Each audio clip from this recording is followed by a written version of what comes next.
केंद्रीय अर्थमंत्री निर्मला सीतारामन यांनी काही मर्यादा पाळल्या आणि अंतरिम बजेटमध्ये आहे तीच परिस्थिती कायम ठेवण्याचा प्रयत्न केला। अंतरिम बजेट हे पुढच्या 4 महिन्यासाठी वोट ऑन अकाउंटसाठी बजेट असते, पण राज्याच्या अर्थमंत्र्यांनी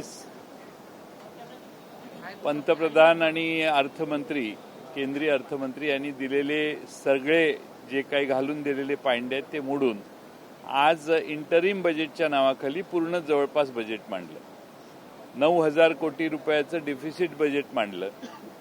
मागच्या वर्षी 17,000 कोटीचं डिफिसिट बजेट आणि त्यानंतर सादर केलेल्या पुरवणी मागण्या मिळून 1,00,000 कोटी वजा मायनस या सरकारकडे होते।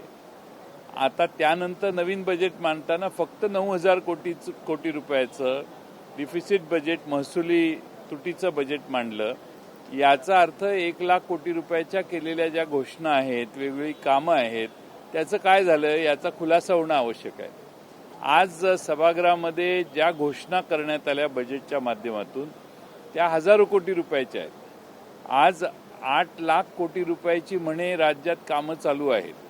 हे जे गुडी पिक्चर तयार करण्याचं, गुलाबी पिक्चर तयार करण्याचं काम आहे, त्याच्यामध्ये राज्य सरकारचा हिस्सा मर्यादित आहे।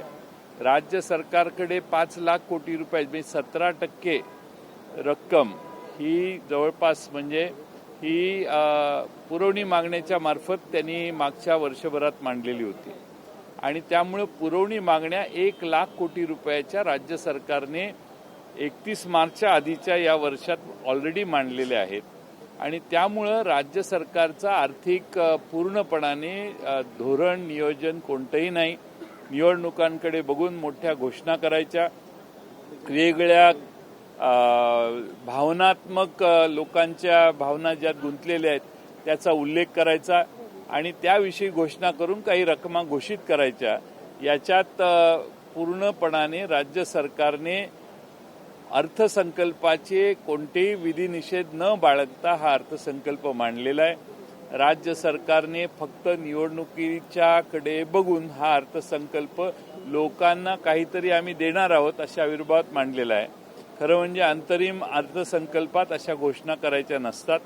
इंटरिम बजेट हे वेगळं असतं आणि नॉर्मल बजेट वेगळं असतं। नॉर्मल बजेटच्या पेक्षा पुढे जाऊन आज बजेट मांडण्याचा खटाटोप झालेला आहे, तो म्हणजे महाराष्ट्रात त्यांची ढासळती जी लोकप्रियता आहे ती सावरण्यासाठी मांडलेलं हे बजेट आहे। त्यापेक्षा या बजेटला विशेष अर्थ नाही।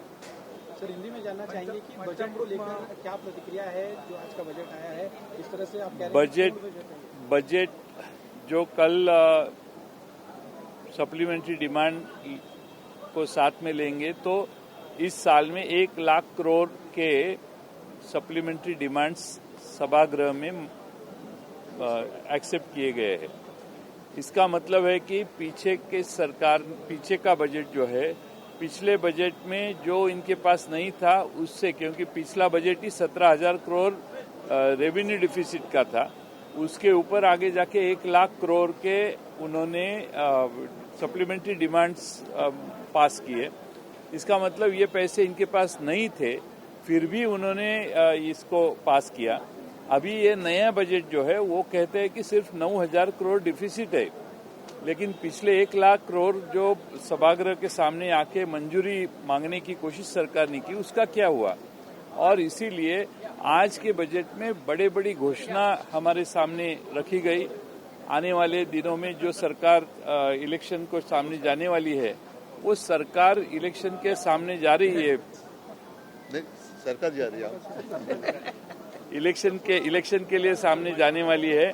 वो सरकार को सिर्फ इलेक्शन सामने दिख रहा है, इसलिए बड़ी घोषणा देना, जिस पर्यटन स्थल या ऐतिहासिक स्थल है जिनमें लोगों की भावना है, उनके नाम लेके बड़ी घोषणा करना, इसके अलावा इलेक्शन के बजट के अलावा इस बजट में कुछ हमें दिखाई नहीं दिया और इनमें पैसे का तालमेल नहीं है। सिर्फ घोषणा, इसके अलावा ये बजट का कोई डिस्क्रिप्शन हो नहीं सकता।